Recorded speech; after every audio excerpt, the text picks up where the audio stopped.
Hello everyone, in this video we'll be discussing about constructors and destructors. So a constructor is a special member function which has the same name as the class name and it has no return data type. This function is implicitly called whenever an object of a class is created. So for example, in this given example, if whenever I write car C1, then this particular constructor is called.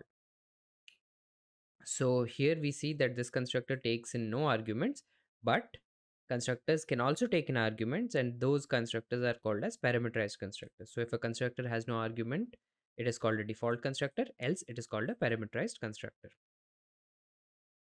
So what a constructor is mainly used for is to initialize the data members.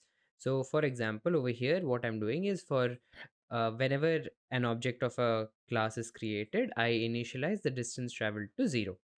Now, what if we want to specifically initialize some other data members as well? So in that case, we use a parameterized constructor wherein we pass whatever parameters we need to pass and which need to be assigned to our data members. And then within the body of the function, body of the constructor, we initialize those values. Here you can see that I have used this keyword. This keyword is used to represent this pointer.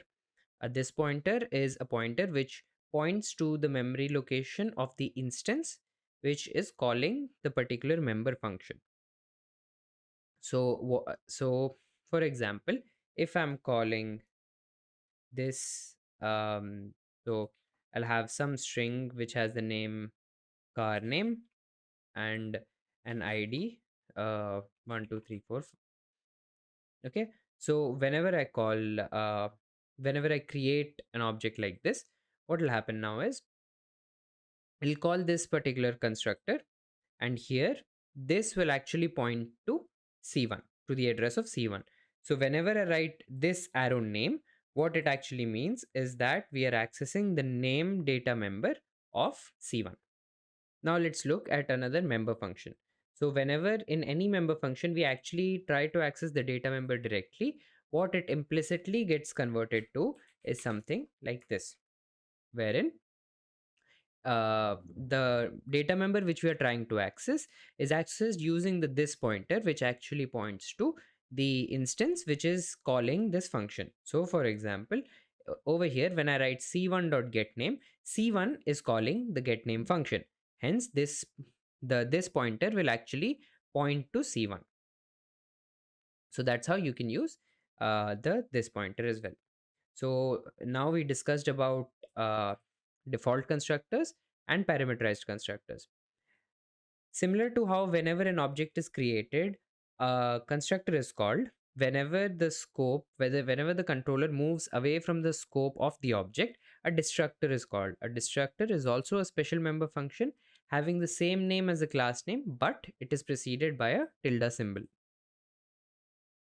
So after when we run this program, we'll see that whenever the controller goes out of the scope of C1, we'll see that the constructor is being called, where the destructor is being called. So let's try to run this and actually see what happens. So I'm just creating two objects, to car C1 and car C2. We can see that C1 is actually taking two strings as its parameters, meaning it will call the parameterized constructor. And for car C2, since we are not passing any particular parameters, the default constructor should be called.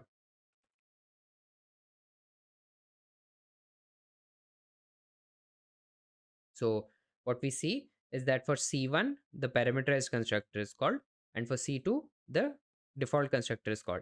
Now, whenever the controller goes out of the scope in which these two objects are created, which is the scope of the main function, we see that a destructor is called for each specific object.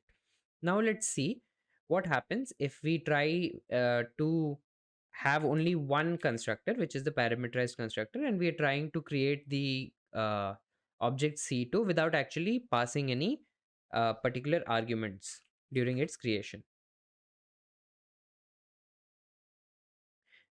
so we get an error saying that there is no particular default constructor which we have created. So always keep in mind that if you are making a parameterized constructor of your own, then it is always safer, I mean, it is necessary or recommended that you have at least one default constructor which you have defined like so. So this was all about constructors and destructors. Thank you.